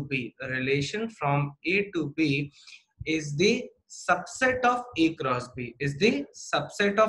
B, इसका मतलब है कि जो भी मैं रिलेशन A से B बनाना चाहूंगा वो A क्रॉस B का क्या होना चाहिए, सबसेट होना चाहिए। तो एग्जांपल सबसे पहले मैं थोड़ी सी मेहनत करके A क्रॉस B लिख लेता हूं। तो ये काइंड ऑफ सिमिलर एग्जांपल ही है। यश मेश्राम, आपने एक छोटा सा डाउट पूछा था, तब दिमाग से स्क्रीन से निकल गया था, अब वो आपका डाउट आ रहा है। यश बेटा पूछा था, यश मेश्राम, कि कॉमन एलिमेंट होगा तो क्या होगा, तो आप थोड़ा ध्यान से देखिएगा, ठीक है। अब इसको ध्यान से देखिएगा, अगर मैं बच्चों ए क्रॉस भी निकालना चाह रहा हूं तो ए क्रॉस भी देखो कैसे लिखेंगे, 1,4, ये तो हमें आता है, प्रैक्टिस के लिए फिर से लिख रहे हैं, 1,6, 2,4, 2,4। देखो ये जो 4 आया है ना, ये 4 यहां से आया है, फर्स्ट से नहीं आया है, ठीक है। और ये 2 जो आया है वो फर्स्ट से आया है, क्योंकि अगर ए क्रॉस भी लिख रहे हो तो first element should be from A, second element should be from B. 2,4 फिर हो जाएगा बच्चों 2,6 एंड देन लास्ट और सेकंड लास्ट होगा 4,4, 4,6। अब ध्यान से देखो, ठीक है। अब अगर मैं कोई भी रिलेशन की बात करूंगा, लेट से मैंने रिलेशन लिखा R1 अगर मैंने लिखा, ध्यान से देखिए 1,6, क्या मैं बोल सकता हूं कि R1 की औकात है या फिर एलिजिबल है कि वो बोल सके अपने आप को कि मैं A से B में रिलेशन हूं? जल्दी चैट पे कंफर्म करो। आपने डेफिनेशन पढ़ी है कि non empty set is the subset of A cross B। तो मुझे चैट पे कंफर्म करो कि क्या R1 की औकात है कि वो अपने आप को बोल सके कि मैं A टू B रिलेशन में हूं?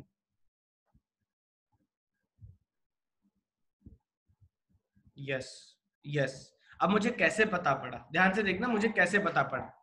अच्छा, कैसे पता पड़ा, मैंने देखा कि भाई इसके जो भी एलिमेंट्स है ना वो ए क्रॉस बी के सबसेट होने चाहिए, ए क्रॉस बी के सबसेट होने चाहिए। तो बधाई हो, बहुत ही बधाई हो, 1,6 जो है ना वो इसका सबसेट है, 1,6 जो है वो इसका सबसेट है। तो मैं ऐसे बोलूंगा, देखो देखो, R1 is the subset of A cross B, hence क्या लिखेंगे बच्चों, R1 is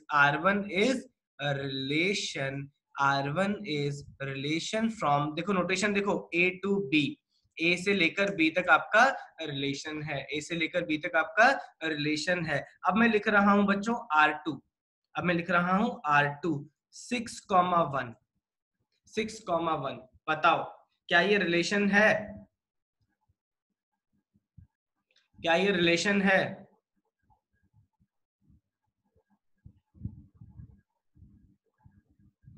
Nikita दोनेश, Nikita दोनेश, yes Nisarga तुमने आगे का सोच लिया बेटा। बच्चों 6,1 कहाँ पे दिख रहा है? जो लोग यस लिख रहे हैं ना बच्चों, 6,1 कहाँ पे दिख रहा है? और ये 1,6 6,1 के थोड़ी ना बराबर होता है। 1,6 अगर यस, अगर मैं ए क्रॉस बी की जगह बच्चों बी क्रॉस से डिफाइन करता, यस उसका ये रिलेशन होता। बट क्या बोलोगे? R1 is not the subset of A cross B, not the subset of A cross B. समझे कि नहीं? मैं बोल रहा हूं अगर अच्छा सिंपल शब्दों में देखो बच्चों, ए क्रॉस बी का अगर मुझे रिलेशन चाहिए, ए क्रॉस बी का अगर मुझे रिलेशन चाहिए, तो बच्चों ये जो एलिमेंट है वो इन सब में होना, इन सब में से होना चाहिए। सिंपल डेफिनेशन सबसेट की। 6,1 आपको दिख रहा है कि नहीं? गीतेश 6,1 तुझे दिख रहा है कि नहीं? जल्दी बता।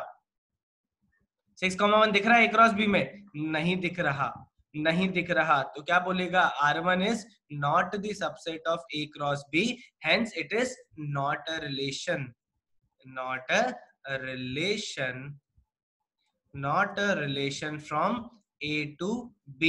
बट अगर मैं थोड़ा सा इसको आगे लिखना चाहता हूं तो yes it will be a relation from B to A, क्योंकि B to A अगर मैं रिलेशन डिफाइन करूंगा तो मैं A क्रॉस B को नहीं देखूंगा, किसको देखूंगा?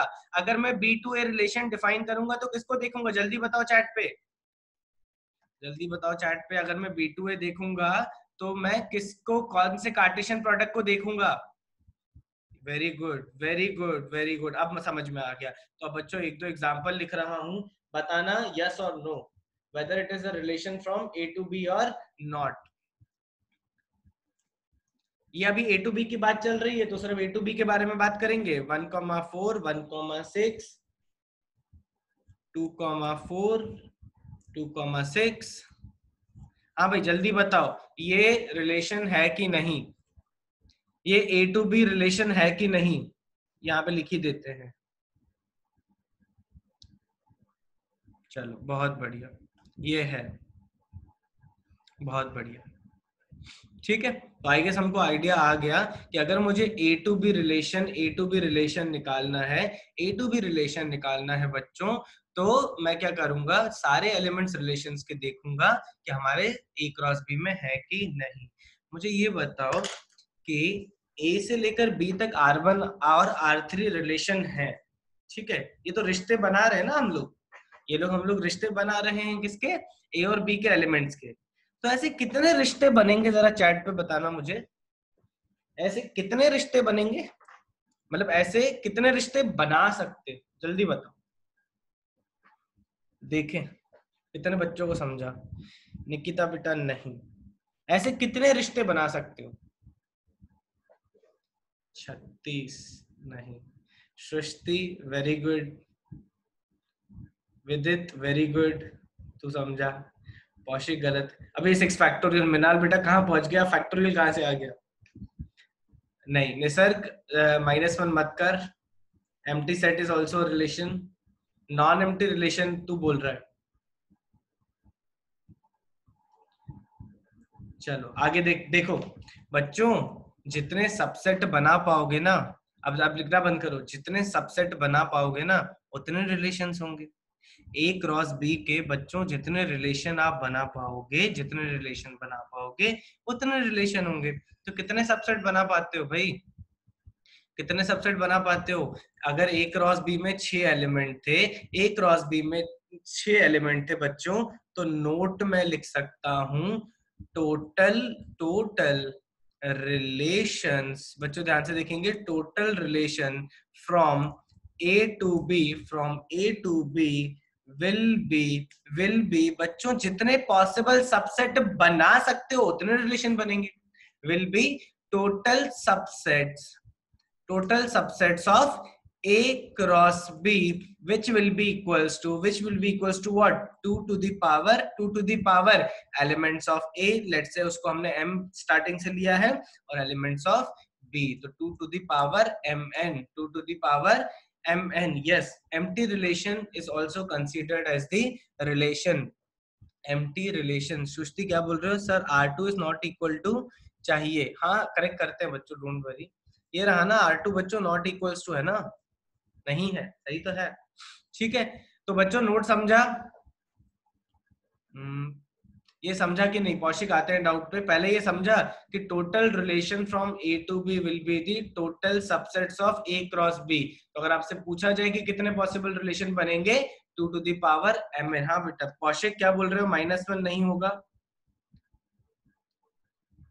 हाँ वेरी गुड कौशिक, समझ गए, -1 नहीं होगा। अब जल्दी लिखो सारे।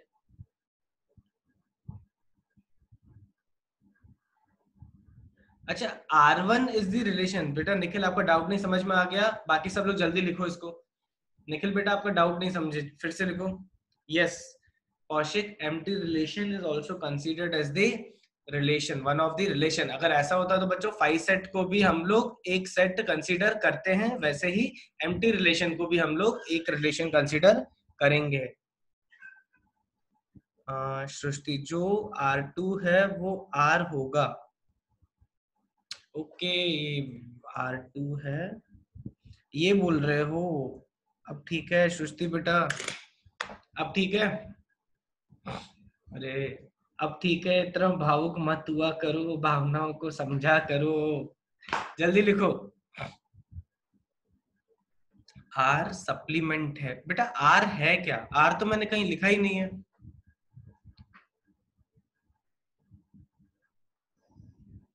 लिख के हो गया तो जल्दी चैट पे कंफर्म करो। सृष्टि, आई डेंट अंडरस्टैंड योर डाउट बेटा।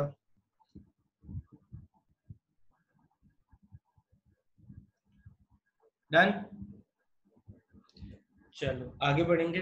यार एक और चीज बताओ मुझे, दो मैंने नाम लिखने को बोले थे, मतलब ये जो दो डेफिनेशन लिखी है ना बच्चों, क्या लिखी हमने? A is called the pre images and B is called the images। ध्यान से देखिएगा। तो बता सकते हो मुझे कि R3 में, बच्चों ध्यान से देखो, कि R3 में इमेजेस कौन सी है? बच्चों R3 में इमेजेस कौन सी है, बता सकते हो मुझे? इमेजेस का सेट कौन सा है? R3 में इमेजेस का सेट कौन सा है, बता सकते हो? बच्चों इमेजेस जो हैं वो सारी कहां से आती हैं आपके? जो कि आपके ए से आती हैं। तो R3 में अगर मैं इमेजेस लिखना चाहता हूं तो मुझे चलो बता दो इमेजेस हैं कितनी? R3 में इमेजेस कितनी है? फर्स्ट टर्म, वेरी गुड बेटा। देखो ये जो 1 है ना, ये जो भी आपके यूज हुए वो आपके क्या है? इमेजेस। वो आपके क्या है? इमेजेस। तो आपके क्या होंगे? 1 1 2 2। अब हम सेट में रिपीट तो करते नहीं है, सेट में रिपीट तो करते नहीं है, तो सिर्फ क्या लिखेंगे? 1 2। अगर मुझे इमेजेस सेट लिखने को, अरे गलती कर दी ना, ये इमेजेस नहीं है बच्चों, ये क्या है? Pre images. ये क्या है? प्री इमेजेस जो होंगे आपके फर्स्ट एलिमेंट्स होंगे जो भी आपके यूज हुए हैं। सिमिलरली अगर बच्चों मैं यहाँ पे इमेजेस लिखना चाहता हूँ, इमेजेस अगर मैं लिखना चाहता हूँ तो इमेजेस क्या होंगे बच्चों? देखो क्या क्या यूज हुई है, 4 6 अगेन 4 6, तो रिपीट फिर से नहीं होगा, क्या लिख लेंगे? 4 6। तो इमेजेस और प्री इमेजेस भी सेट होंगे। वेरी गुड प्रज्वल, इमेजेस और प्री इमेजेस भी सेट होंगे। इमेजेस होंगी सेकंड टर्म जो भी आपने यूज किया है, प्री इमेजेस होंगी कौन सी? First term. प्री इमेजेस होंगी बच्चों फर्स्ट टर्म। तो जल्दी से आगे बढ़ेंगे। अब बच्चों पूरे चैप्टर का जो सबसे इंपॉर्टेंट सार है वो आ रहा है, तो बिल्कुल ध्यान से देखेंगे, बिल्कुल ध्यान से देखेंगे। आई गेस लिख के हो गया होगा सबका। बहुत बढ़िया, हेडिंग डालो, 10 बार अंडरलाइन कर लो, वेरी वेरी इंपॉर्टेंट लिख लो और अच्छे से लिखो जल्दी से।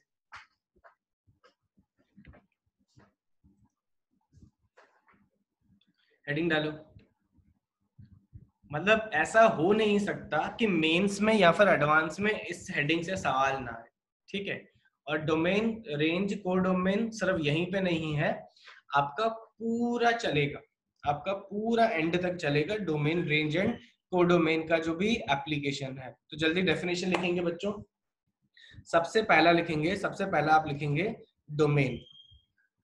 सबसे पहला आप लिखेंगे डोमेन, ठीक है? अभी अभी एक काम करते हैं, ठीक है? अभी हम लोग क्या करते हैं, पहले फील ले लेते हैं, डोमेन रेंज, ठीक है? पहले पूरा एक फील ले लेते हैं, तो लास्ट में इसको सोफिस्टिकेटेड लैंग्वेज में लिखेंगे, डोमेन रेंज एंड कोडोमेन, ठीक है। बिल्कुल कहानी की तरह समझो, कहानी की तरह समझो, ठीक है। पहला डोमेन, कोडोमेन और रेंज होता किसका है? डोमेन, कोडोमेन और रेंज होता किसका है बच्चों? इंग्लिश में लिखा हुआ अच्छे से, किसका होता है? रिलेशन का। डोमेन, कोडोमेन और रेंज किसका होता है बच्चों? रिलेशन का। मतलब अगर मुझे डोमेन, कोडोमेन, रेंज की बात करनी है तो मुझे क्या चाहिए? रिलेशन, ठीक है। हम लोग एक एग्जांपल से बिल्कुल बढ़िया समझते हैं। अगर मैंने दो सेट लिए, ठीक है, ए इक्वल्स टू दो सेट ले लिया अगर मैंने, let's say A equals to, बिल्कुल छोटे छोटे सेट लेंगे, 1 2 3 4 5, ठीक है, ध्यान से देखिएगा। फिर मैंने दूसरा सेट ले लिया, क्या? बी इक्वल्स टू क्या? ए बी सी डी, ठीक है, ध्यान से देखिएगा बच्चों। मैंने रिलेशन डिफाइन किया, मैंने रिलेशन आर ले रहा हूं, नोटेशन डिफाइन किया बच्चों, ए से लेकर बी तक, ए से लेकर बी तक, और उसके मैंने आपको एलिमेंट्स दे दिए। एलिमेंट्स यहाँ पे लिख रहा हूँ बेटा, एलिमेंट्स लिख रहा हूँ क्या? 1 1 2। अच्छा, एलिमेंट 1 2 लिख सकता हूँ? जल्दी बताओ, अगर मैंने रिलेशन ए से बी डिफाइन किया तो जल्दी बताओ, 1 2 लिख सकता हूँ एलिमेंट? यस और नो? सही लिखो तो मैं समझ रहा हूँ कि अच्छे से सुन रहे हो। नहीं लिख सकते? क्यों नहीं लिख सकते भाई? जो आपका ये रिलेशन बी है ना, जो ये सेकंड एलिमेंट है, वो कहाँ से आना चाहिए बच्चों? बी से आना चाहिए। बी में 2 नहीं दिख रहा, तो इसका मतलब क्या है कि ये जो 2 है वो आपके पास नहीं होना चाहिए। तो यहाँ पे मैं इन चारों में से कोई भी ले सकता हूँ। तो एक काम कर रहा हूँ, 1a ले लिया बेटा, ठीक है। फिर मैंने ले लिया, फिर से 2a ले लिया, फिर ले लिया मैंने 3b। एक कोई रैंडम सा रिलेशन लिख रहा हूँ क्योंकि बहुत सारे होंगे, राइट।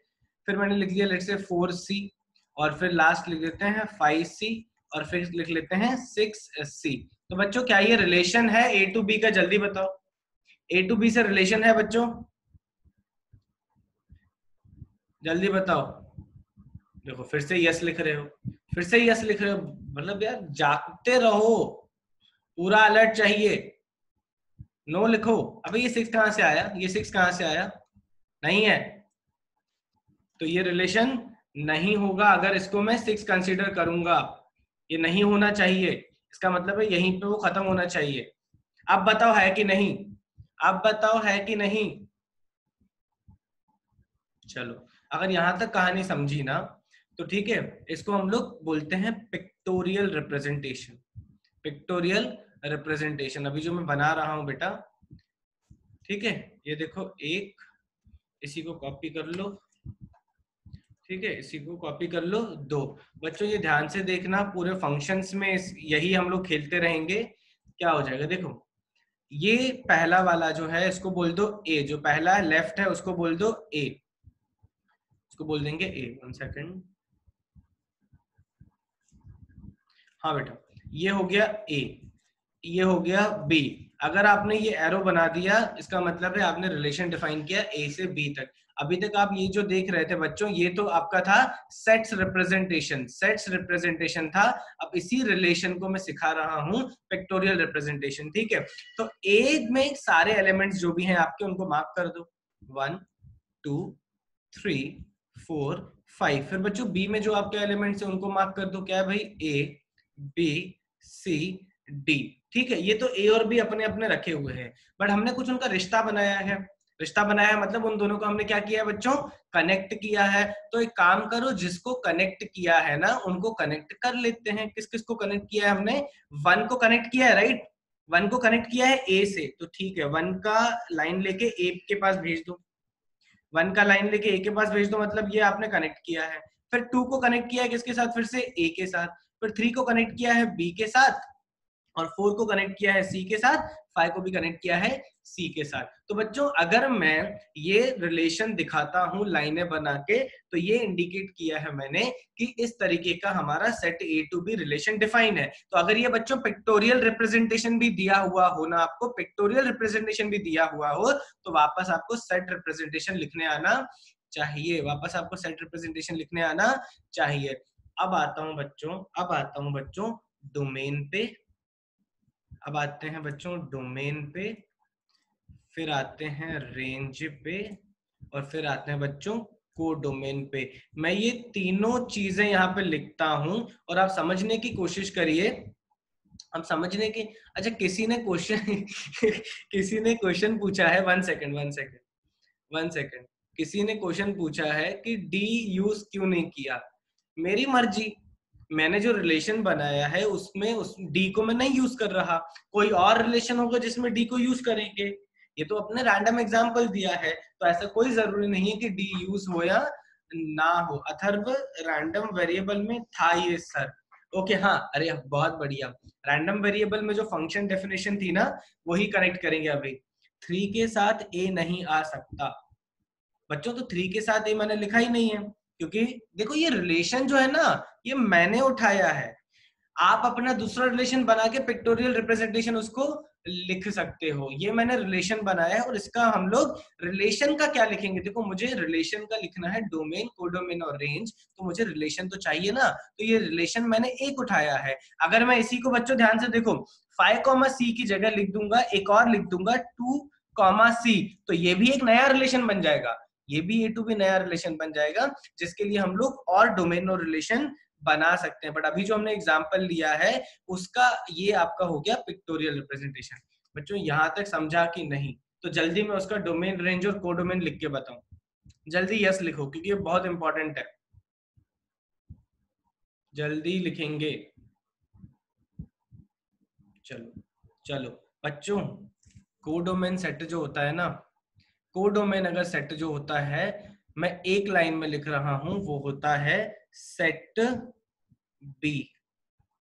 सेट बी मतलब अगर relation A to B define है ना बच्चों, तो जो ये बी सेट होता है ना, कंप्लीट सेट, कंप्लीट सेट जो एलिमेंट यूज हुए वो नहीं, कंप्लीट सेट मतलब आपको रिलेशन की भी निकालने की जरूरत नहीं है, आपका कोडोमेन हो जाएगा कंप्लीट सेट बी। तो कोडोमेन सेट अगर आपसे पूछा जाए तो उसको क्या लिखेंगे बच्चों, A B C D, A B C D. Clear है?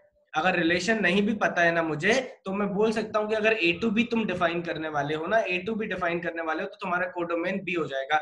आप ट्रीट करो उसको कि हमारे पास जो ओवरऑल सेट बी होगा वो हमेशा क्या होगा, कोडोमेन सेट, कोडोमेन सेट। अब रेंज क्या है बच्चों, रेंज क्या है, कौन लिख के बताएगा चैट में मुझे रेंज क्या होनी चाहिए?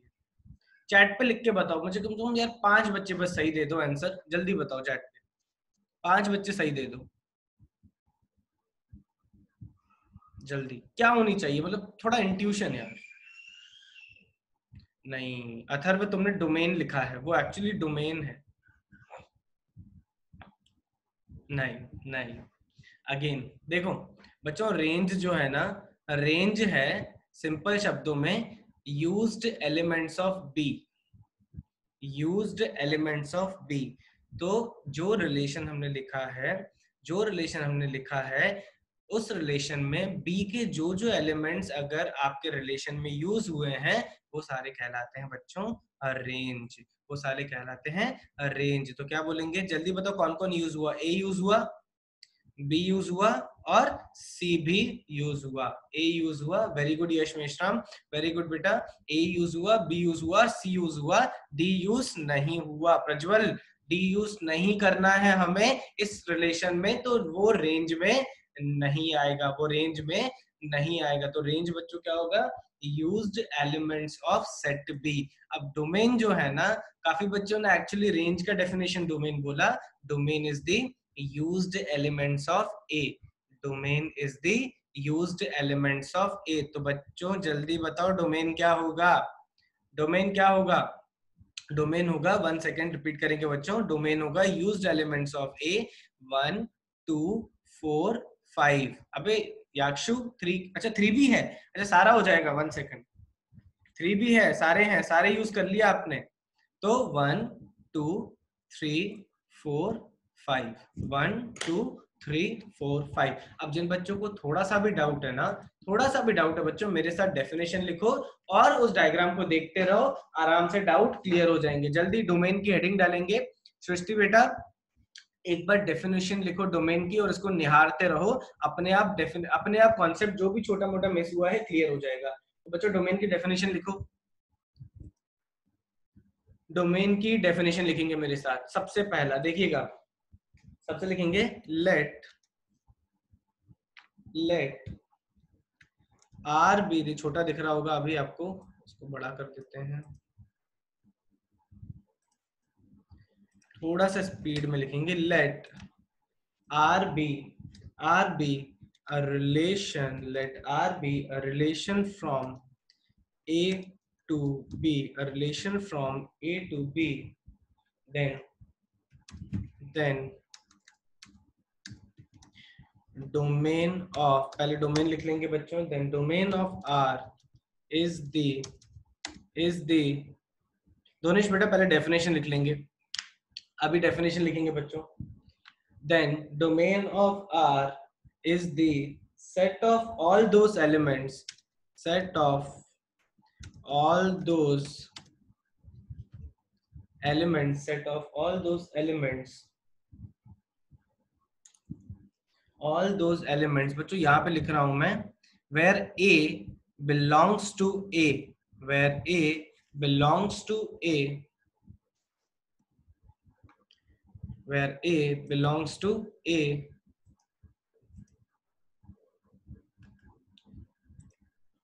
आगे लिखेंगे बच्चों where A belongs to A, such that, अब टाइप करने की बजाय लिख ही लेते हैं, such that AB, such that AB belongs to R, such that A belongs to R। तो बच्चों ध्यान से देखो, R is the set of all those elements, A जो फर्स्ट एलिमेंट है, देखो ए बी अगर आर में है, देखो हमारे जो ये ए बी सारे आर में थे, उसमें से जो फर्स्ट एलिमेंट है ना बच्चों, उन सबको उठा के जो आप सेट बनाओगे, उन सबको उठा के जो आप सेट बनाओगे, that will form the what, domain set। A B belongs to R complete करेंगे for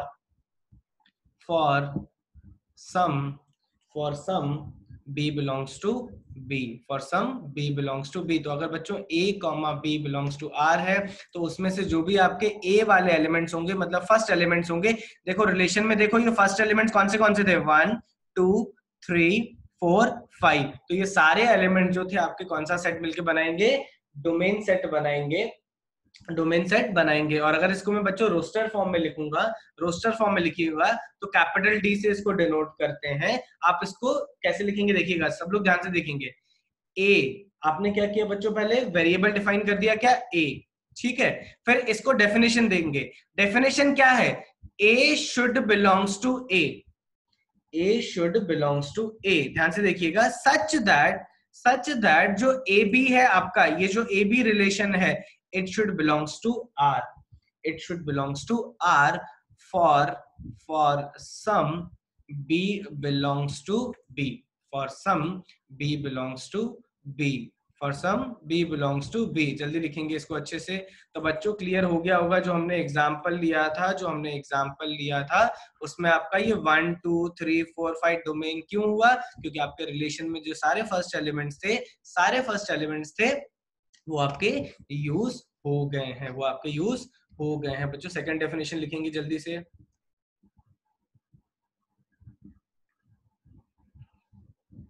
यस दोनेश आते हैं, तुम्हारा बिल्कुल वैलिड डाउट है बेटा, पहले रेंज और इसकी डेफिनेशन लिख लो जल्दी से। रेंज लिखेंगे बच्चों, the range of R, the range of R,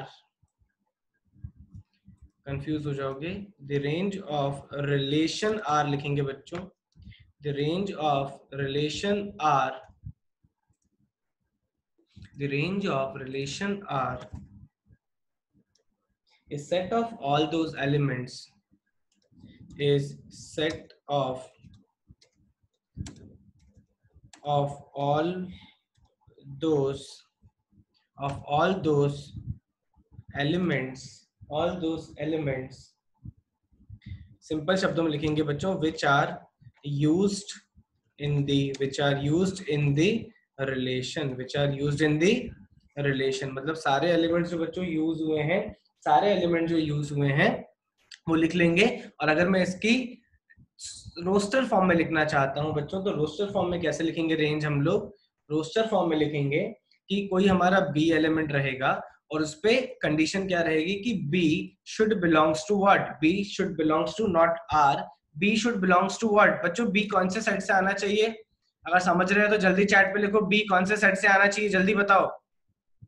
B should belongs to what? Very good. B should belongs to B, capital B, such that जो आपका A कॉमा B है, it should belongs to relation. पता पड़ा relation में नहीं है, आपने उसको रेंज में डाल दिया।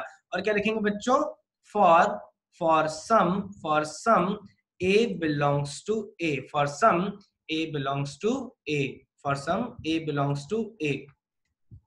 For some A belongs to A. बच्चों लास्ट कोडोमेन जल्दी लिखेंगे। कोडोमेन सबसे सिंपल है, कोडोमेन सबसे सिंपल है, क्या बोलेंगे बच्चों? द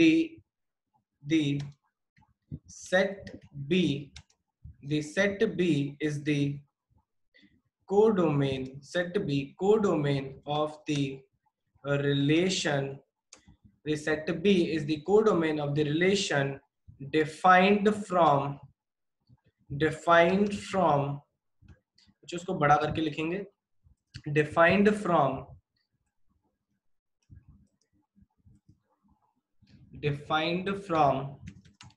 ठीक है बच्चों। यहाँ पे देखो डिफाइंड फ्रॉम के आगे आप लिखोगे बढ़िया से हाईलाइट करके B2A, B2A। हाँ हाँ मोहित, वही सेट बिल्डर फॉर्म। बताओ भाई B2A लिखेंगे ना कि क्या लिखेंगे?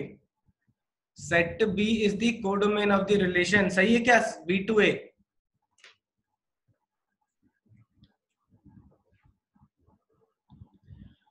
तुम्हें जो अच्छा लगता है लिख लो फिर। यश बेटा नहीं यार, मैं जानबूझ के आपको गलत बोल रहा हूं ताकि आप सोचो। B2A नहीं होगा दादा, B2A नहीं होगा।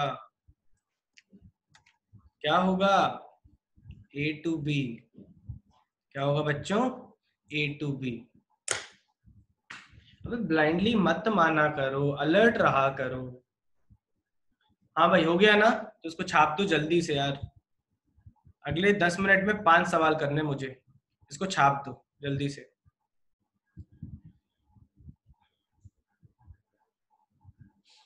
बच्चों इसको जल्दी से लिखो एग्जाम्पल को।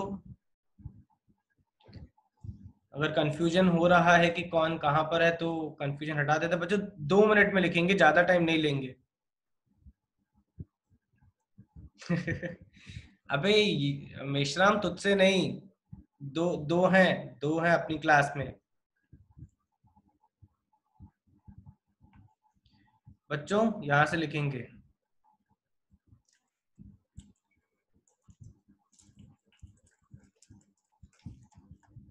ये ड्राइंग आ गई अपनी,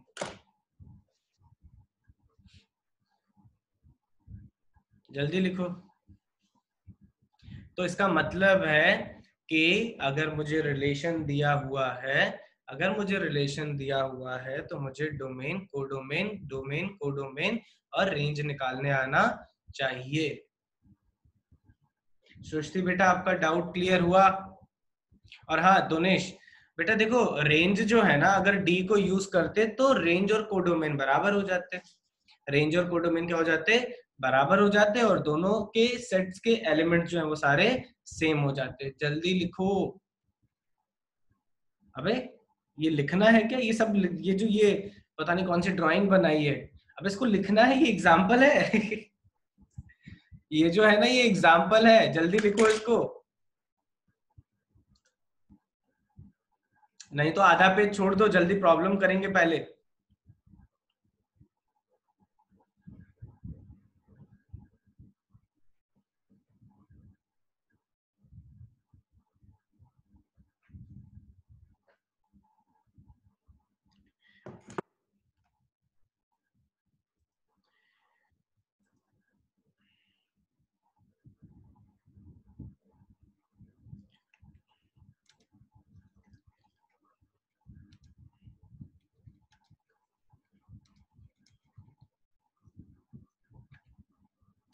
हो गया बच्चों?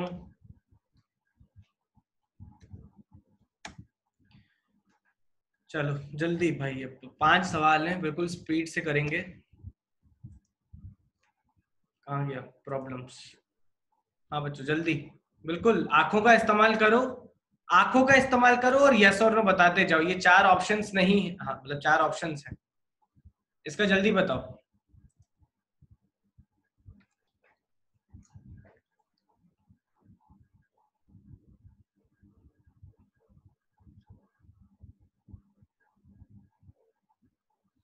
बच्चों फर्स्ट सवाल बिल्कुल स्पीड ऑफ लाइट से होना चाहिए।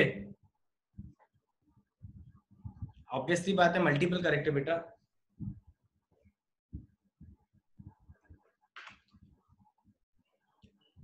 Which of the following are relations from A to B? बहुत बढ़िया डिम्पल। याक्षु मल्टीपल करेक्ट है, सारे आंसर लिखो। सर एक छूट गया। भक्ति वेरी गुड। अनादि बेटा एक छूट गया। कुमकुम, श्रेयस, आदित्य, आदित्य बेटा एक छूट गया। अरे यार ये गड़बड़ हो गई। ये देखो, ये पता नहीं अपने आप पेन स्लिप हो गया। अबे ये 16 जो लास्ट वाला है ना, ये इसको 14 कर दो, इसको 14 कर दो बेटा, तो भी कोई फर्क नहीं पड़ता। बट 16 दो बार नहीं लिख सकते। 16 दो बार नहीं लिख सकते in the representation of set. ABC बेटा ये गलत है। चलो जल्दी देखो बच्चों, जल्दी देखो। अगर मैं R1 की बात करता हूं तो मुझे सारे एलिमेंट जो फर्स्ट वाले हैं ना, सारे एलिमेंट जो फर्स्ट वाले हैं वो ए से आने चाहिए बच्चों। सारे एलिमेंट जो फर्स्ट वाले हैं वो ए से आने चाहिए। ध्यान से देखेंगे तो 4 अब यही खत्म हो गया, 4 है ही नहीं बेटा। 4 जो आपके है वो ए सेट में है ही नहीं, इसलिए आपका ये रिलेशन इस कार्टेशियन प्रोडक्ट से बिलोंग नहीं करेगा। किसकी वजह से बच्चों? 4 की वजह से, और इवन 5 भी नहीं है। ठीक है, अब अगर मैं इसको देखता हूं तो इसके सारे फर्स्ट के एलिमेंट देखो, ये सारे फर्स्ट के एलिमेंट 1 3 2, 1 3 2 है। चलो एक हो गया, 4 5 6 और 4, तो ये है। समझे? बस आंखों का इस्तेमाल करना है, आराम से सब लोग कर लोगे। सी और डी भी खुद से समझ लेंगे। आगे बढ़ेंगे बच्चों। क्वेश्चन लिखने पे टाइम वेस्ट मत करो, ये पूरी बढ़िया से आपके साथ शेयर होगी। आराम से आप उस तब लिख लेना क्वेश्चन। जल्दी बताओ, जल्दी बताओ। ये रिलेशन दिया हुआ है, ये रिलेशन दिया हुआ है। अरे यार स्मिथ भावुक, मैं नहीं दिखाऊंगा तुझे आगे का सवाल। हाँ वेरी गुड। क्वेश्चन तो पढ़ने दे स्मिथ बेटा। इसमें डोमेन, डोमेन, कोडोमेन और रेंज बताओ जल्दी से। डोमेन, कोडोमेन और रेंज बताओ। अच्छा कोडोमेन पता पड़ गया क्या बच्चों? कोडोमेन पता पड़ गया क्या? सेकंड क्वेश्चन में कोडोमेन पता पड़ गया क्या? अरे जीरो याक्षु बेटा, जीरो का मतलब क्या है? कोडोमेन पता पड़ गया ना। कोडोमेन अगर ए टू ए डिफाइन है बेटा, ए टू ए डिफाइन है, तो वापस ए जो है वही आपका क्या हो जाएगा? वही आपका क्या हो जाएगा बेटा? कोडोमेन। तो अगर मैं कोडोमेन सेट पूछ रहा हूं तो वापस किसको छाप दो आप? ए सेट को छाप दो, वापस ए सेट को छाप दो। बट अगर मुझे ध्यान से देखना बच्चों, ये सवाल मैं करके बता रहा हूं पहले, अभी चैट पे लिखना बंद करो, अभी चैट पे लिखना बंद करो, ध्यान से सुनना, ध्यान से सुनना। ये सवाल मैं बता रहा हूं, ठीक है? आप क्या बनाओगे फिर से? Pictorial representation. इसको कैसे सॉल्व करेंगे? पिक्टोरियल रिप्रेजेंटेशन से। ठीक है, इसको बोलेंगे ए और ये भी ए है। अभी चैट पे लिखना बंद करो। तो ए को मार्क कर दो 1 2 3 4 5 6, 1 2 3 4 5 6। अब मैं क्या करूंगा, जो आपकी ये देखो x कॉमा y दिख रहा है आपको, इसका मतलब है ये जो x है और ये y है ऑटोमेटिकली सब a से आने चाहिए। वैसे तो मेंशन होता ना x कहां से आ रहा है y कहां से आ रहा है, जब a है तो मेंशन करने की जरूरत नहीं है। तो बच्चों यहाँ पे देखो, अगर मैं यहाँ पे लिखता हूं x, x आएगा a से। बच्चों अगर मैं x को 1 लेता हूं तो y क्या आता है? बच्चों अगर मैं x को 1 लेता हूं तो y आता है आपका 2। इसका मतलब है जब आपने x को 1 लिया तो किससे कनेक्ट करेंगे? x को 1 लिया तो किससे कनेक्ट करेंगे? 2 से। समझा कि नहीं? x को अगर आपने 1 लिया तो 2 से कनेक्ट करेंगे। ठीक है, जब आपने x को 2 लिया तो चैट पे जल्दी बताओ, चैट पे जल्दी बताओ किससे कनेक्ट करेंगे? किससे, कहां लेके जाऊं इसको? 3, वेरी गुड, 3 पे जोड़ दो इसको। जब आपने 3 लिया तो ऑटोमेटिकली आप किससे कनेक्ट करोगे? 4। जब आपने 4 लिया तो क्या? 5। जब आपने 5 लिया तो 6। जब आपने 5 लिया तो 6। अब बेचारा ये रिलेशन अगर मैं देखता हूं बच्चों, अगर मैं यहाँ पे 6 लेता हूं तो 6 अगर मैं लेता हूं तो दिक्कत ये हो जाती है, आएगा 7, बट 7 तो हमारे ए में है ही नहीं, तो इसका मतलब है 6 बेचारा अकेला छूट जाएगा। 6 बेचारा अकेला छूट जाएगा, वो किसी के साथ कनेक्ट नहीं होगा। सिमिलरली ये 1 भी किसी के साथ कनेक्ट नहीं होगा। तो अगर मैं डोमेन की बात करता हूं तो डोमेन अब आपको समझ में आ ही गया होगा। It should be 1 2 3 4 5। It should be 1 2 3 4 5। और रेंज जरा मुझे लिखो, कम से कम 10 बच्चों का आना चाहिए रेंज, जल्दी बताओ। रेंज 10 बच्चों का आना चाहिए। एक विदित बेटा very good, Nikita very good, तेजी से। यश पाठक बेटा फिर से गलत कर रहे हो, रेंज में आपको 1, वेरी गुड। नहीं, जो लोग 1 लिख रहे हैं बच्चों गलती कर रहे हैं। ये 1 आपको कहीं से भी कनेक्ट दिख रहा है क्या?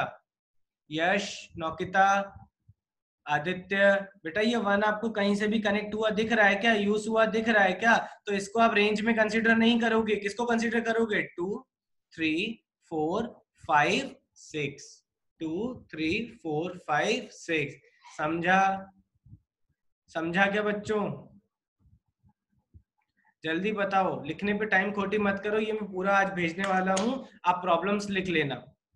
यश पाठक बेटा समझा कि नहीं? चलो जल्दी इसको कंप्लीट करेंगे, जल्दी इस क्वेश्चन को कंप्लीट करो, 1 मिनट दूंगा, 1 मिनट दूंगा। इसमें सिर्फ आंसर आपका इंटीजर आएगा, पता है? इंटीजर आएगा, मतलब मैं ऑप्शंस लिख रहा हूँ A B C D, answers लिख रहा, ऑप्शंस मतलब सिर्फ नंबर ऑफ एलिमेंट्स चाहिए मुझे, 2 4 6 8। तो बस मुझे ऑप्शंस में बता दो एबीसीडी आंसर में क्या क्या आएगा, जल्दी बताओ।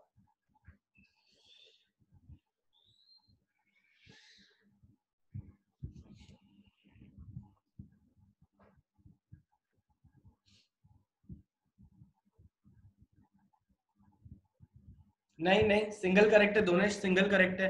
नंबर ऑफ एलिमेंट्स चाहिए मुझे, नंबर ऑफ एलिमेंट। अंशुल गलत है, अंशुल गलत है तेरा आंसर।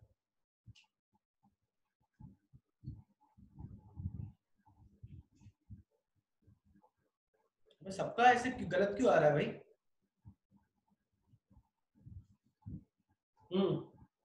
सोहेल, अनादि very good, Vaishnavi very good. बच्चों जिनका मैं नहीं ले रहा हूँ ना नाम, उनका गलत है। Vaishnavi very good.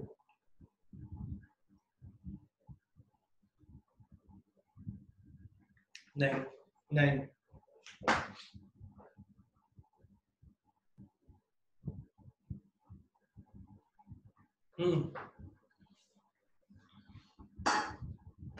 चलो स्मिथ वेरी गुड, सागर वेरी गुड, सागर वेरी गुड बेटा, याक्षु वेरी गुड। अब आ गया यार, एक कॉमन सेंस की बात समझो।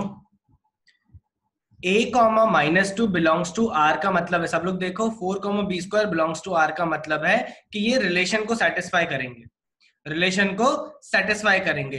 तो बच्चों फर्स्ट एलिमेंट कौन सा है? x, सेकंड एलिमेंट कौन सा है? y। इसका मतलब है कि अगर मैं x को a डालता हूं, सब लोग देखो, अगर मैं x को a डालता हूं तो y इक्वल्स टू -2 सेटिस्फाई करना चाहिए। रिलेशन कौन सा है हमारा?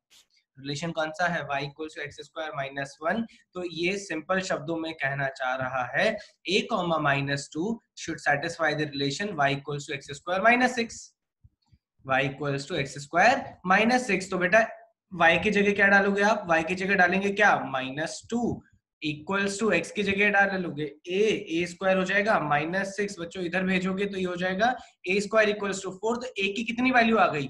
2 एंड -2। a की कितनी वैल्यू आ गई? देखो सिंप्लीफाई कर सकते हैं, राइट? ये हो जाएगा a square equals to 4, a equals to 2 और -2।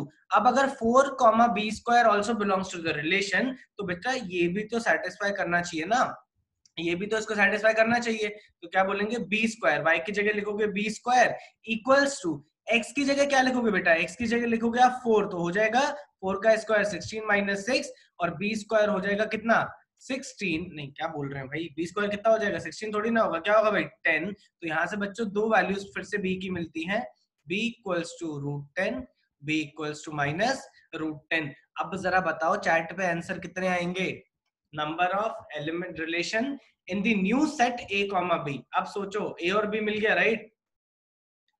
कितने आएंगे बच्चों अगर मैं नया रिलेशन बनाता हूं? गौरी बेटा फिर से गलत कर रहे हो आप, याक्षु सही है। देखो R1 एक नया रिलेशन है, इस R के साथ कोई कनेक्शन नहीं है, कोई कनेक्शन नहीं है। ये बोल रहा है कि A कॉमा B के पेयर बनाओ, जितने पेयर बने उतने एलिमेंट्स हो जाएंगे। कितने पेयर बनेंगे बेटा? देखो ये 2 अगर मैं लेता हूं, ध्यान से देखेंगे बेटा, अगर मैं 2 लेता हूं तो B के साथ जोड़ेंगे तो √10। अगर मैं -2 लेता हूं तो भी B के साथ जोड़ेंगे तो √10। ध्यान से देखेंगे बेटा।